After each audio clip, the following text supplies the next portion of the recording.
or maybe for the first time they were dealing with the devastating effects of domestic violence. On Wednesday, the 4th of November 2009, 368 women and 291 children experiencing domestic violence were accommodated or received support from one of our services. On Wednesday, the 4th of November 2009, 184 women found the courage to contact our helpline and talk to us.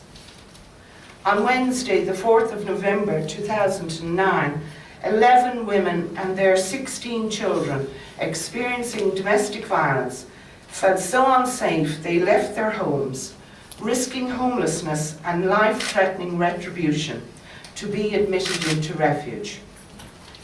Most shocking of all, on Wednesday, the 4th of November 2009, 6 women experiencing domestic violence also left their homes, but could not be accommodated in refuge because there was just not enough space to take them in. In just one day, on Wednesday, the 4th of November 2009, we took a statistical snapshot of domestic violence in Ireland, and these were our findings. In just one day, these statistics were gathered, but it could really have been any day. There's nothing special about the 4th of November 2009, but if we take the model of in just one day and actually think about these hundreds of women, their circumstances and their suffering, the magnitude of the problem of domestic violence in our country really starts to sink in. And let's also take a moment to realise that there are many more women in these dreadful circumstances than any study can show, due to non-disclosure. The current economic condition in Ireland has resulted in reduced funding to domestic violence services at a time when the changing nature of the economy gives rise to the conditions long identified with the risk of increased rates of domestic violence. Our annual data tells us that there has been a disturbing and unprecedented rise of 43% in the number of women accessing domestic violence services. So from 2010 onwards, those 6 women who were turned away from refuge in one day will be 8 women. And that's for every single day. So this is not, I think you will agree, a time for vital funding to be cut. Yet this is our reality. This reduction in funding to frontline services means less immediate support and increased vulnerability for women who are already suffering untold pain and anguish at not being able to safeguard themselves and their children. And the ever-constant threat of homelessness will feature larger than ever.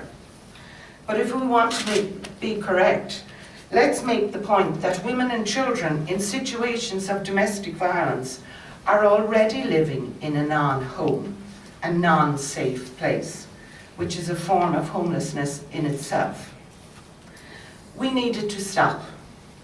We need to be able to carry on our work to continue to support these women and children. We need the funding now in order to arrest what will become a bigger problem later down the line. The cost of supporting victims of domestic violence further on in their journey is a much greater one, and many more services than ours alone will be hit. Accident and emergency, GPs, community services, education support, social services, to name but a few. These are services that all of us rely on.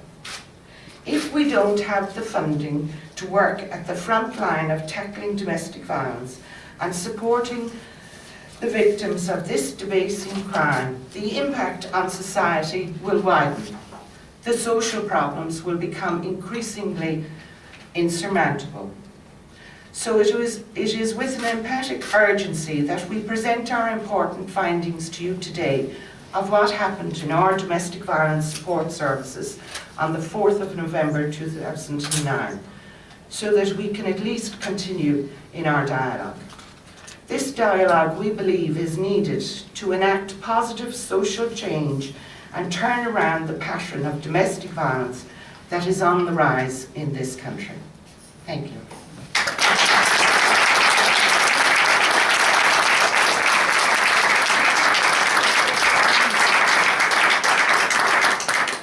I would now like to introduce you to Sandra, who is going to read a story which is reflective of one of the many women who accessed domestic violence services on the 4th of November 2009. Sandra?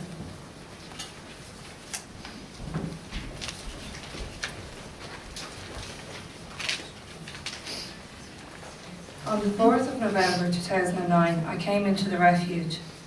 Well, I think it was that date. It was a Monday anyway. A hard, wet, drizzly day, and the buggy wheels were stuck with dead leaves and a bit of muck. The little fellow, well, he is gorgeous.